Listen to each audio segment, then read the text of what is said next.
Ladies and gentlemen, welcome to the Learning Lounge. This morning's session, State of the Industry, what is the outlook for DRTV? We'll hand it over now to the moderator, Julie Coons, the President and CEO of the Electronic Retailing Association. Good morning. We're delighted to have you here, and we're delighted to have a terrific panel for you. This is the State of the Industry panel, and I am joined by 4 experts in the field. To my immediate left, Jeff White, CEO of IMS Media Analytics. To his left, David Savage, Executive Vice President, Managing Partner of R2C Group. To his left, Paul Teja, Vice President of Direct Market Sales at Disney ABC Television Group. And on the far left, David Scudder, Vice President at American Telecast Products. Thank you, gentlemen, for joining me and for being willing to share your expertise with the audience today. So let's open up with a broad question and really just sort of jump in. But what are the 3 biggest trends affecting the industry today from your perspective? Who wants to lead off? I think one of the biggest trends is that there are more and more retailers who are getting into the business, not only on the short form, but also on the long form. And without them, I think this industry would be taking more of a dive.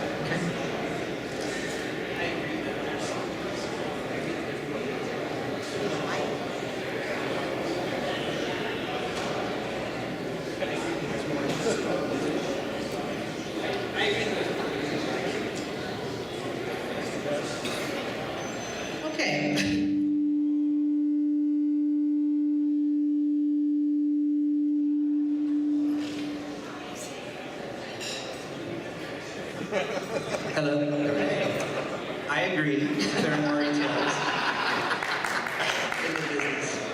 But what I would say, one of the biggest trends is just how technology is driving the consumer experience and how we have to market to our customers. So, television continues to be a huge viewership. You can drive so many eyeballs on television, but it's so there's so many options for viewers now in terms of iPads, other screens, smartphones, and so the industry's having to find out where the customers are from a mobile and desktop perspective and how television ties in with that, and that's driving a lot of different strategies from a marketing and media perspective. Consumer trends, more retail. Dave, Jeff? We just had a discussion about this yesterday. One of the toughest problems that I have as a marketer is the old days of running your show, taking your orders and figuring out which media to buy, which media not, has kind of changed because the retailers have gotten into this space. The retailers that I'm selling my products to are now competing with me online, and so now attribution of all those little screens becomes very, very difficult. Whereas, obviously years ago it was very easy. You pick up the phone and you call. Now it's your retailers, your phone centers, your own online presence, and digital campaigns are all combined together, and now the toughest part for me is attributing what I'm spending and what ROI I'm getting on it because it's coming in from so many different channels. So that's the biggest trend that we're trying to figure out right now. Jeff? I think all 3 are things that we're tracking at IMS, and I can concur with the influence of what we call traditional brand providers coming into the space, retailer expansion, the influence of what we call diffusion of touch points with your consumers. It's no longer just a TV and a person, there's all these other places they get touched because of the digital revolution. And I think the other couple that I would add, one would be the relationship between the consumer and the brand is very different. The power is now with the consumer, and that affects every purchase, no matter whether it's DR or something else. And the number of points of diffusion, again, is really something that's driving this industry quite a bit. So I can no longer just focus on 1 or 2 ways to touch the customer or have the customer buy. Sure. I think along with that is social media. Because you're talking about the relationship between the consumer and the retailer, and social media certainly is driving that today. Absolutely. That's a great point. The relationship with social media. We're just starting to see something this year where traditionally, when we sort of are seeing international distribution on the image of our brand in the States, because we may be, or it used to be a separate entity, we're selling it in Croatia, really kind of operated on its own, didn't really cross over the U.S. market. They're all on Facebook, they're all on different sites. So if they're not having a good experience in that international market, it spills over to the U.S. market and impacts our sales on that side because customers will go to our social media all these complaints because of some international distributors that we're dealing with isn't handling the customer service like they do in the States, whereas it used to be its own entity sit by itself and it never really impacted everything else. Now it does. Because that brand is now global across the whole thing. And consumers are 3 times more likely to trust their peer group than they are to trust a brand or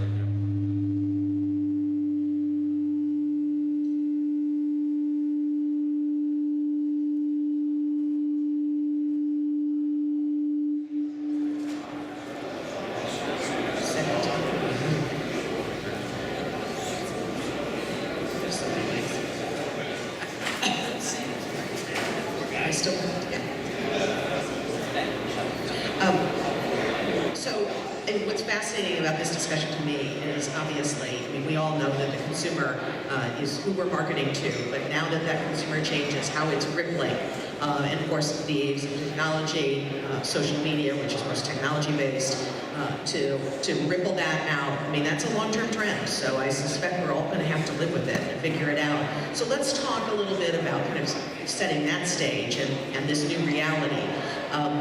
How is this, if you will, impacting the mediums we've been using? So let's talk about long form. So the first question I would ask is there really less time for 30-minute ads on TV? We're hearing a lot about concern about the future of long form. So is there less time available? I think yes and no. There are more distribution points because we have more startup networks. Plus we have the growth of the Hispanic TV. But major mature networks like ABC Family and BET and ION and others have cut back on the time. And that's for 2 reasons. Either because it makes more fiscal sense to run regular programming and get higher rates from the general market than from infomercials. Or the network wants to increase its programming time later into the night. For December 2012, we wanted to extend our 25 Days of Christmas franchise later in the evening. So we took back the Monday through Friday 1A to 2A. We had such a rating success and revenue success that in October 2013, we took back that time permanently for regular programming. And other networks had preceded us in doing that. generally speaking, it's the amount of available airtime that all goes right on is relatively flat. And the reason why is some networks, as you can see, are taking back Hispanic networks that are spending quite a bit of long form available, as well as many networks that are built as a combination of dedicated networks, as well as some live shopping TV, which, although it's not traditional long form, the consumer doesn't think about that. The consumer views it and says, oh, that's a 10, 20, 30-minute show about a given product. So it might be distributed differently, but it's actually having a similar impact or type of reach to the consumer base. So what's the business model that best utilizes long form right now? Well, I would say there's a lot of companies who have figured out how they can leverage long form exceedingly well. So if you read Jeff's report, you see the top of the charts on the long form side. Certainly, Guppy Ranker has a back-end model and a model for selling skincare and other categories, which they've honed over 20 years of experience, and they know how to leverage long form with their in-house and their agencies. Then you've got companies that are wanting to drive retail long form, companies like EuroPro, like Hearthware, that certainly know what they're doing and are leveraging long form to drive brick and mortar. And then you've got companies like American Telecast, which have multiple campaigns that are very successful, have adapted in the marketplace over 20 years with pricing and product innovation and know how to leverage long form to drive front-end ROI. But if you look at the top of the charts, it's dominated by a select few, and then you have others. And what's exciting about long form is you see more and more traditional marketers who are leveraging long form to sell through brick and mortar. So if you look like companies like Keurig, KitchenAid, just a lot of different marketers, especially in the housewares category.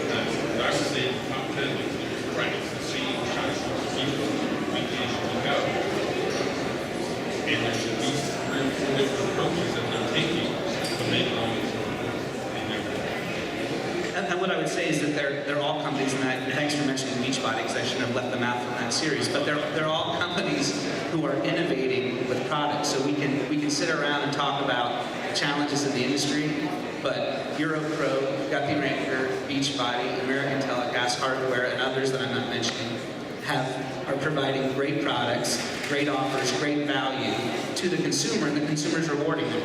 So I think that's the challenge to all of the marketers and the agencies in the business, is to figure out how to deliver that value so competitively that some of these real successful marketers are.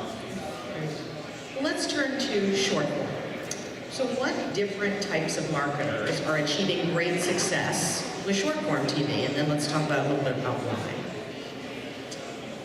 Well, I would say certainly a growing trend in our business on the short form side is certainly companies that are .coms, web portals that are looking to drive visits and registrations or sales.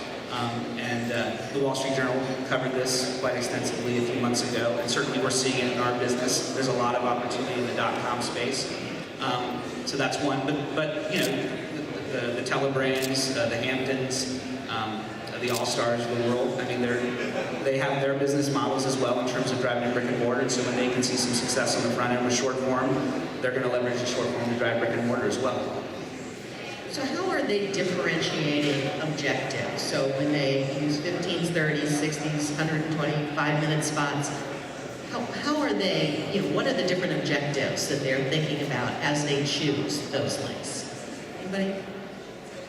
Well, I would say certainly, broadly speaking, traditional direct response marketers are going to leverage the 60 and 120 and even 3s and 5s now to drive that front end ROI. And they may have brick and mortar that they're trying to drive as well. And they can do that with 60s and 120s, but it's primarily front end ROI that they're trying to drive. We have lots of clients who are just traditional CPG companies that are looking to drive brick and mortar, and so they're leveraging 15s, 30s, sometimes 60s, because they're buying. It's not so much about selling through the 800 number or online. It's basically targeting that customer demo that they're going after, getting the GRPs, and getting foot traffic into brick and mortar. And so you can leverage 30s pretty well with that. And then the online portals that I mentioned just a minute ago, they can even, if you've got enough brand awareness, you can leverage the 15 seconds pretty well, especially if your service or your product is pretty well understandable in those 15 seconds. We've actually seen quite a growth in a couple of the areas that Teja mentioned, obviously the .coms coming in, the 5-minute spots now are becoming more popular, and interestingly enough, we see it somewhere between probably 30 and on strong months, 50 new long a month, and somewhere around 150 or 250 short form. That's new shows. So it's quite, there's quite a bit of churn going on. So there's a lot of experimentation. Not all those shows make it, but there's quite a bit of that going on, and it's interesting to model out how many of those new shows are sometimes versions and how many versions are being tried. So trying to find the right mix seems to be something that a lot of the bigger people are doing, and the new upstarts that are coming in are really trying to find a focus of what will work in a very short period of time. So you don't see the upstarts kind of ride it out for as long a period of time as they might have used to. Some of that might be the availability of cost of media, cost of production. Certainly while I've been here and talking to attendees, I mean, there's no question that people to your point about trying so many different things, it's a time of change, and of course that's what the trends are that you've identified. So is there any sense yet of where this might settle out for either short form or long form? Is it going to stay in a particular length? Is it a model that you see, well into the future? We've been trying to work on that, trying to figure out which direction the changes. Again, specifically with the product I told you that has gone through lots of changes over 800 and something weeks on the IMS chart. We're trying to figure out what that next step is. We think the big thing for us is going to get into attribution, figuring out what we're driving where, and figuring out what the proper mix is. But you can't do that until you have the attributions all lined up, so you know what's driving what. And we think it's going to end up being a good mix of long, short, and digital. And the key to figuring out what that recipe is going to be getting a good back-end attribution model together that can tell us when the short form is working better than the long form, or the digital is working better than the short form, and kind of balancing it out. Whereas traditionally, obviously it was all long form. We've had years where it was a mix of long and short, and now we're predominantly long and digital, and it's a question of should it be 80-20, should it be 60-20-20? It's figuring out what that mix is. So we're now putting in place a lot of attribution modeling, working with different groups to figure out what's going to work. So next year, the year after, we can be spending it the most efficient. And I would say that the most successful marketers in the business are really, and this is so true of this industry, are continually testing new hypotheses. So, Dave said, it's gone back and forth between short and long form, and that's what the best marketers do. They're, because the media marketplace changes because of the availability or the pricing or what pressure there is on the media market from corporate marketers. So, really, we encourage our clients essentially, don't get complacent. Don't assume that you own 100% of the truth. We need to keep trying different things, not only different media formats and different lengths, but different offers, and really try to, because of the all the choices that viewers have. I think Dave hit on it. Knowing that television needs to be married to digital and to print and to radio. Television can drive it like no other channel, but you've really got to take advantage of all the low-cost inventory and other channels. And then certainly, depending on your product and your price point, digital can be a tremendous boon, and really having a sort of a web environment, not just technologically in terms of your website and your shopping cart experience, but also the social media. So really taking care of the customer from a 360-degree point of view, not just, I'm going to put a show on the air, take the calls, and take the orders online. What else are you doing from a customer relationship management throughout media and throughout your operational strategy? So let's turn just for a couple minutes to U.S. Hispanic. And Jeff, you've obviously gone through your data. So in the U.S. Hispanic market, what formats seem to be most effective based on what you know? Well, say the short form probably tends to dominate from a formatting perspective. But as you can see here in this chart, one of the things that was really intriguing to us when we started tracking the Hispanic networks back last summer was the lack of correlation of type of product and categories, so which ones were going to be more dominant. And going in, maybe ignorantly, we thought it would fairly well mimic the English-speaking channels. And as you can see from the data here, that's not the case at all. And then when you dig down a layer deeper and start looking at what companies are spending money in Spanish, and it's interesting to note that some of the very large players in our space, advertisers and brands, are spending proportionately, so maybe not absolute dollar, but proportionally running more spots or shows in Spanish than they are in English. And then there are some companies that are actually, in an absolute sense, running a much higher percentage of their media through the Hispanic channels. Another telling insight that we've gathered is that the number of, and we may have it in a slide coming up, that might be the next slide, the number of products that are not in on the Hispanic networks is still fairly high. So you would think, oh, anyone doing it in the traditional sense, the national format, would automatically go there, and that's not the case. The vast majority of products still haven't made that jump over to that expansion. And you know, the data around the Hispanic market, or anyone that's read any articles on it, is overwhelmingly convincing that you should be playing there. If you look at the number of households that have cable, I think the fact is something like 2.5 or 3 million have been added in the last 5 years, and 60% of that is Hispanic. If you look at the highest paying per month cable subscribers in the United States right now, it's bilingual households. So the money's there, the income's there, the dollars are there, and the spending is there. And again, based on other third-party studies around the population and the demographic, it's going to continue to grow and get stronger. So it's something that, you know, we're glad that we're doing it now, and hopefully can provide the industry here a lot of insight on how they should best approach it. Our next panel is actually focused on the Hispanic market, particularly millennials, so which of course is what you're also referring to, that young growth. So let's also talk a little bit about online marketing. We did some polling here, and you have some insight as well, Jeff. So what trends are you seeing in online, and how is this impacting the media landscape? So these were questions we asked of our members.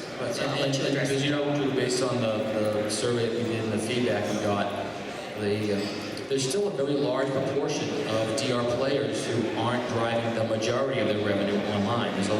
There's a lot of activity there. It's a very critical element to your businesses, whether you're on the media buying side or whether you're on the product side, or if you're on the fulfillment side, and how to manage those processes that are associated with online.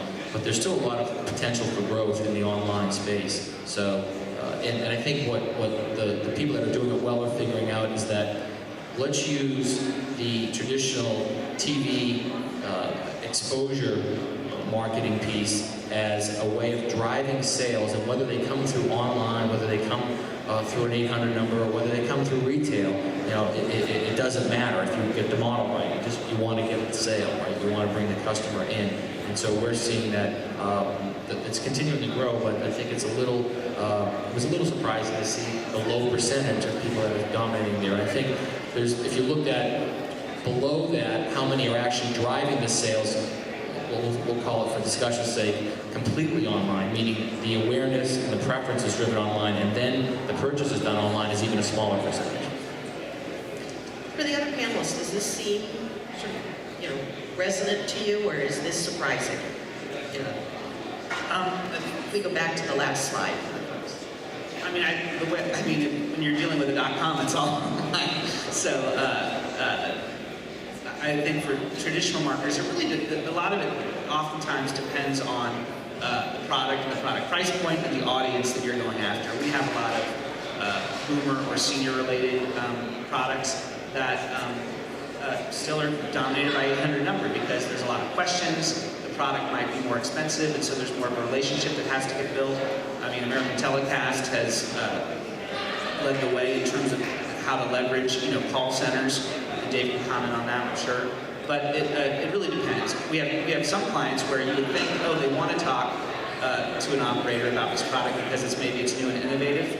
But there's one in particular which has been on the charts for the last couple of years, you know, in the sort of joint pain relief category, where business is majority online. I think because of the selection of products that they want to offer, they're offering the consumer, and the consumer wants to research it. So you've got to have your online environment figured out before you leverage your television. You also have to have TV because it drives the people to online. I know that when I see an infomercial or I see a commercial, if I'm interested, I'm going to go online to find out more about that product. And then probably go ahead and order it online, because I'm of the generation, I don't want to talk to somebody on the phone. Terrific. To the next slide, you know, based on the IMS data, Jeff, what significant trends are you seeing in the retail world? Okay, this is a little more online. So you want to speak to this slide before we go there? Sure, just very quickly. I think if you look at which capabilities are being exercised and used the most, and then most effectively, the top couple here aren't surprising, I don't believe, but I think what is surprising is a couple of ones down below. So one of the trends, and Dave mentioned it a few minutes ago about looking at attribution in social, and Paul mentioned the critical nature of socials.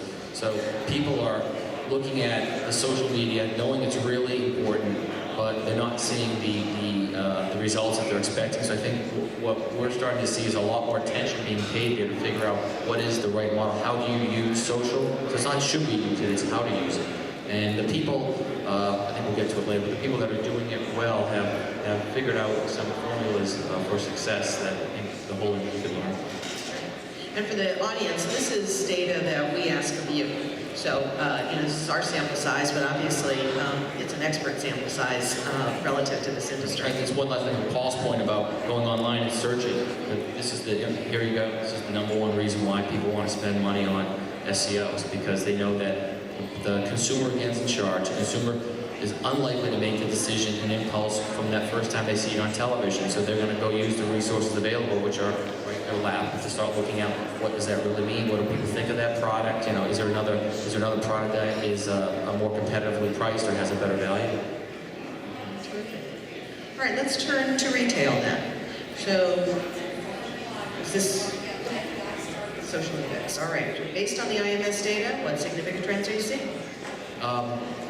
So we can just go back to the last slide for a minute, because I think there's a real interesting telling point here. So what we've done, we started benchlining and indexing all the companies that are in the industry that we track, and started tracking their social relevance and created a baseline. So that's what the index is at 100%, and looked at all the three major categories that are the most dominant in our space. And just the point to me that jumps out of this research is that the #1 players in health and fitness, beauty, and kitchen, #1 being what we track is the frequency and the spend that these brand advertisers are putting out there on a weekly, monthly basis. And so those three categories, the #1 players there are also above the average of what they're doing in social. Don't think that's a coincidence. It's not just because they're big and spending a lot of money, but what you can see here is the #2 ranked people, the #3, 4, and 5. This was a point we took in January data. Actually, there is no correlation, right? So you're the #2 person spending money on TV media, but you're less than half effective as potentially the rest of your peer group. So there's a real opportunity here for people to bring up their social presence and use it effectively to drive brands, because there is a cause and effect. Terrific. All right, let's move to, so here's where we see retail. Why don't you address the chart and then let others jump in. And then, this again was done a survey within the ERA constituency, and I don't think it's surprising probably to anyone here that kind of the percentage of how many of the brand owners are driving their sales through retail. And what you'll see is that there's quite a few. So we've just started tracking last month, and we're coming out with a report starting at the beginning of March around retailers and what U.S. retailers have DR products, how many they have, when do they enter the stores, when do they come off the shelves. And this correlates exactly with what we're finding with how many products are actually in retail. So if we have at any one time maybe 650 to 800 products that are being shown on television that are DR based, then we'll see anywhere between 250 and 300 in retail. So this, I think, this supports that. Dave, let me ask you, so, from your perspective, what are some of the most successful media strategies for driving those brick and mortar sales? And others can jump in as well. Well, again, to me it all starts with TV. You're not going to get a better way to get awareness about your product than TV. The key to me and to my company and what we've done over the years is if you can get all of the pieces working together, which makes it more profitable on the front end, what it allows you to do, and we've always done over the years, is run more TV.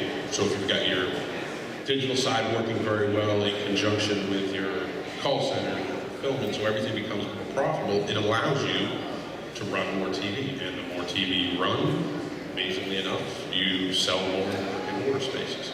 So our goal has always been, the focus has been more on the front-end DR program, and by making the 72 different pieces work well together to make it as profitable as it can, so I can push my overall media budgets up. And we've always found the more that goes, well, it becomes a lot easier to have those conversations with the retailers, and their sell-through becomes a lot better, and all that kind of stuff. Obviously, you need to work your retailers and change up offers and products and so forth. But again, the key driver always ends up being that front-end marketing. If I'm spending $10 million a year versus $20 million, well, guess which year I'm going to sell more over at Walmart? I mean, it's just always kind of been that way. So whatever I can do to expand that front-end budget over here, whether it's more long form, more short form, radio, print, digital, all that stuff kind of goes into that brand awareness. I'm going to see the benefit on the retail side. I was just going to say, so specifically in the long form space, that you have to have a certain critical mass, and that's something American Telecast has had. But if you, I mean, $75,000 a week in national cable is not going to do it in terms of driving brick and mortar retail. So you have to be up in those six figures, and the higher you can push it while still maintaining whatever your model is in terms of driving some front-end ROI, all the better. And that's what you've seen, some of these housewares manufacturers do so well, because you're not driving the eyeballs with the half hour that you will with the shorter formats. So if you've got a product that's sold at whether it's in drugstores or the box stores or the discount club stores, I mean, 15 and 30 second, depending on the demo, daytime or prime. And maybe even just flighted strategies, not week in and week out like long form, but going 3 weeks at a time, buying significant GRP, so significant schedules, but pulsed throughout the year, potentially at specific selling seasons, which is good for your product. And then tagging those spots with the retailers that you're trying to drive to is more of a strategy. It's interesting. The vast majority of retailers in the U.S. use our report for just what both Dave and Dave were talking about here, is that they want to know how much you're spending, how frequent, what's the dispersion, so kind of where were you doing it coverage-wise, and they don't want a lot more information. They just want to know where do you rank in the rankings with IMS, and are you staying there or not? If you're spending more, the brand advertisers can go in and say, hey, I want to get more shelf space. If my product's going to work in retail as well. If it doesn't work, nothing matters after that. But if it's working and you're fighting for more space, maybe a season change is coming up and you're preparing for it, you're going to use your TV spending to drive that. And the retailers no longer push back on it and say, oh, you're trying to compete with me. They actually see it as a benefit because they realize that the point of purchase, if someone doesn't buy when they see it on television, whether it's online or on phone, why not pick that person up in my store, because they've already been, the awareness for that product's already been built. And conversely, when somebody isn't spending that money, actually the buyers in the retail world want to know why. What's going on? You told me you were running a big campaign. I don't see you spending a lot of money now, and they get concerned. Well, and to your point, you can't be penny wise and pound foolish. What we see time after time is if you've got a product that's going to be at retail or is at retail, you've got to spend enough money to push that viewership and push that foot traffic through, or it really is wasted dollars. One of the things that we've seen over the last year or so different than historically on the retail side of it is, it used to be that battle for shelf space, and it still is, obviously, to a degree, but with the obvious boom of the .com stores and stuff like that, the retailers, which I hear anything from 25 to 35% of their sales are going through their .com now, that they're much more likely to take you on as a product and maybe test you on their .com environment. So where you used to have trouble getting that shelf space, again, if you've got some brand awareness and stuff going on out there, they're much more likely to take you on and try you and put you on their .com, which then becomes even more important for what you're driving digitally and TV and stuff, because their sell-through is now instantaneous on their .com, and if you do well enough there, that's a step that can get you onto the shelves, which ratchets it up. But as their .com percentage goes up in terms of their sales, like I said, I'm hearing 30% from the retailers that I'm talking with. The higher that goes, the more easier it is for some traditional DR products that used to have trouble getting into retailers, it's going to be easier because they can have 7 million products on their .com. They don't have to worry about where it's going to fit in the store. So I think it's a good opportunity for the DR world that wasn't necessarily there 2 years ago. Yeah. Very interesting. I think we have a couple of additional slides on retail, so let me ask if we could move through those and see what's next. Okay. Jeff, this is data that you have. Why don't you just answer?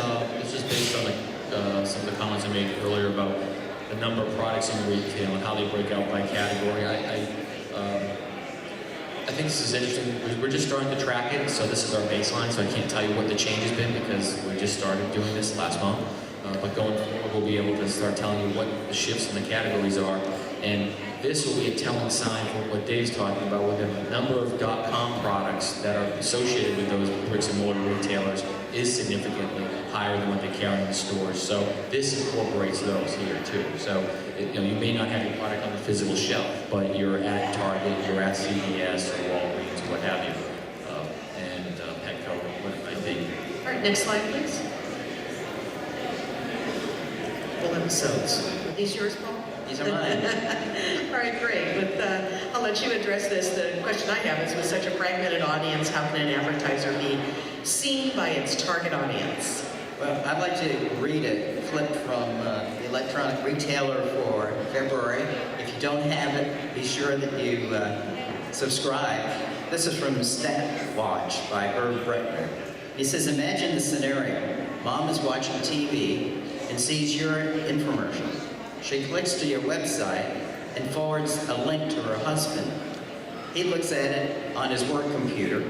Later at home, he looks at it again on his tablet. He emails the link to a friend who is an expert in your product category. He sees it on his smartphone. The friend gives an electronic thumbs up. He then tells his wife verbally that it looks good, and she orders it on her tablet. Depending on where you are, what you're doing, and what devices you have handy, you should be able to obtain the information that you want easily to place an order regardless of device.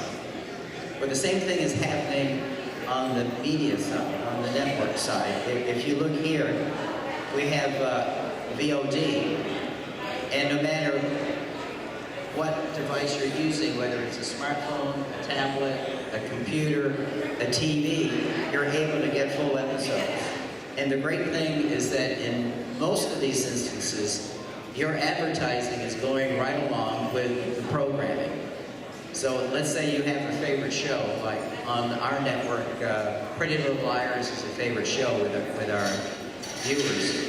They'll go on any of these devices and they'll pull up the episode that they missed the night before, and they're able to watch it and they're able to see your advertising. So even though the audience is fragmented as far as distribution points, that same audience is still viewing your spot. Now, if we look at the second slide, not only do we have on-demand, like most other networks, but how many of you have heard of TV everywhere? How many of you have watched live TV streaming? How many of you watched it on a device other than your home TV?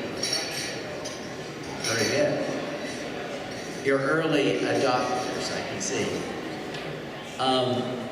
This is a case where, again, we're sending out our signal. If you, let's say you're a subscriber to Verizon Fios, the first time you go on your device, you authenticate you're a subscriber, and then no matter where you are, any time of day or night, you're able to watch live streaming of our network, and in most instances, you're going to see the commercials that were part of that program. And if you're really interested in watching infomercials late at night, you're going to be able to watch the infomercials late at night, again on your device. So that watching TV is no longer based on being in the living room in front of a TV set. But you can be on a train, you can be in a cafe, whatever renders a tablet or smartphone, a laptop, you're going to be able to watch TV and you're going to be able to see the commercials. And so you're going to be able to reach your audience, target audience, no matter where they happen to be. It's no longer, it can be, whether it's switching time or switching location, you're still going to be able to reach your audience. The comment on that, so we're just starting to look kind of at the early stages of what advertising is running, places like Netflix and Hulu and whatnot, and interestingly, we're seeing at times actually different advertising. So the good news is advertising is there, but it's different. So if it's different, that means that there's an opportunity for people to start testing what is the take rate, whether it's CPO, CPL, however you're measuring your performance on alternate devices or alternate time frames when shows are being watched. And from what we've been told, folks at Hulu, is that because the audience isn't as big, it's not as big as the national show that goes out on a traditional cable, that sometimes the rates are actually better. So it's a way, I think, for some companies that aren't sure what the association is with that show. So for as a lead-in or a first out, what you might be able to get from a traffic perspective. So we're starting to look at that to see if there's any kind of opportunity for advertisers to do some trial and error at a much lower cost. And two things I would say in our business that are interesting for those marketers who are buying a brand strategy to generate awareness, very interested in the +3 or the +7 tracking going on. So those GRPs matter. There's some shows which generate. You can see those. Nielsen puts them out. TiVo puts them out. What are the shows that have the most +3 or +7 viewership? That matters to marketers who are trying to attract eyeballs.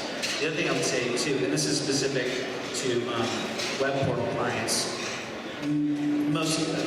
majority-wise, although there are a lot of marketers who are more and more paying attention to this, but the breakdown, it used to be, well, what's the breakdown between my call center and my web? Now you're having to break down, okay, here's the desktop orders, here's the tablet orders, here's the other mobile device orders, and they have different conversion rates and they have different average sales. And so really creating that web environment to support the consumer's research and their purchase path is really important.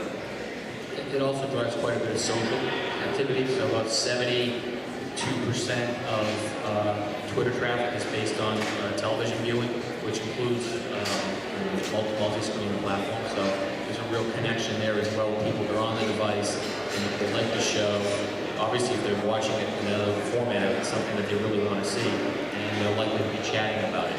And with that, another interesting stat that 74% of people that talk about a product socially are much more likely to buy that product. I'd like to turn to the audience and ask, if you have some questions you'd like to ask the panelists. Is there anybody want to put somebody on the spot here? This is an opportunity. Always takes one. All right, well, we'll continue, but if you have a question, raise your hand and somebody here will point you out to me. So let's sort of look really future here, because at this point where things are in such flux, it's hard to do this. So that's what we'd like to ask you to do. It's the crystal ball time. So where do you see this industry heading in the next 5 to 10 years? What's going to be the dominant form? What's going to be the product set? What's the media mix? You're starting to talk about it, I think, before. You talked about that combination. I don't see anything taking over the position of dominance from TV. Now, there may be a shift in the percentage of dominance it has, but there's no more cost-effective way to reach the mass market than the TV.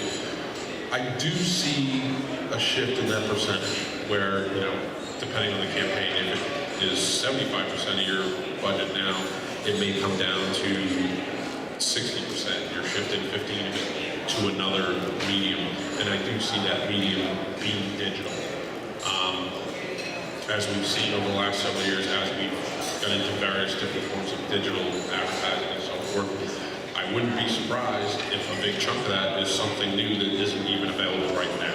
Because if we had this conversation 2 years ago, there wouldn't be slides we just saw on different ways to view. So I'm sure there's going to be some new thing in the next couple of years. And the key for my company and all the companies that are having success here is staying ahead of the curve on that stuff.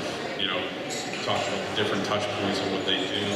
You know, there's going to be a new version of a smartphone, a tablet, something that people are going to start using. It's going to be adopted like iPad was or Android phone.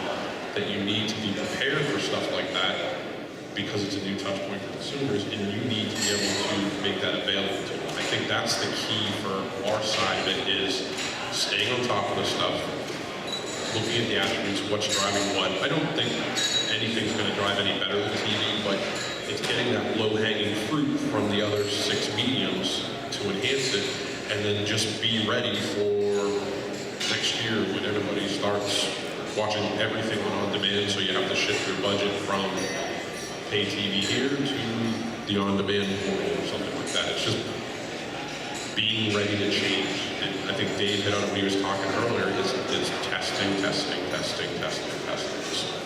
all I've been doing for the last 20 years. I just think setting aside, investing in, figuring out new ways to sell to clients so that you're not caught behind a couple years from now. Paying attention to consumer habits is really important. But I think we've touched on a lot of it here in this panel. Digital is only going to get more and more important in how it's married to television and the other channels. Certainly the Hispanic market, and then I would say the boomer market.